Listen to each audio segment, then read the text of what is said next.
ওয়ালাইকুম আসসালাম। কাকা, এই অন্তর্বর্তীকালীন সরকার কতদিন দরকার? অন্তর্বর্তী সরকার এখন তো ভালোই চলতেছে, আর কোনো ঝামেলা নাই। আচ্ছা, থাকলে ভালো। নির্বাচন কি এখন দরকার আছে? হ্যাঁ, নির্বাচনের দরকার কি, একটা দরকারই নেই। এখন দরকার নেই। না না, কি দরকার? এই ভাষা আইলে ভালো। আর এই আসুক, ভালো ভালো একটু আমার গরিব দুঃখী মানুষ, আমার এটি শান্তি। আচ্ছা, ধন্যবাদ। হ্যাঁ, এই অন্তর্বর্তীকালীন সরকার কতদিন দরকার?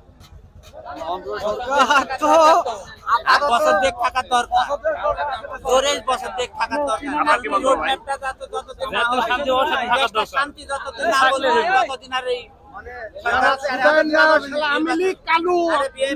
এর হাতে ক্ষমতা দেওয়া যাবে না, আরো 2 বছর মিনিমাম থাকতে হবে। ঠিক আছে, তাহলে সংস্কার করতে হবে তো আপাতত। দেশটা সংস্কার করতে হবে। এই অন্তর্বর্তীকালীন সরকার কতদিন দরকার? যতদিন থাকে খুব ভালো ভাবে দেশ চালাচ্ছে। হ্যাঁ, সুন্দর ভাবে দেশ চালাচ্ছে।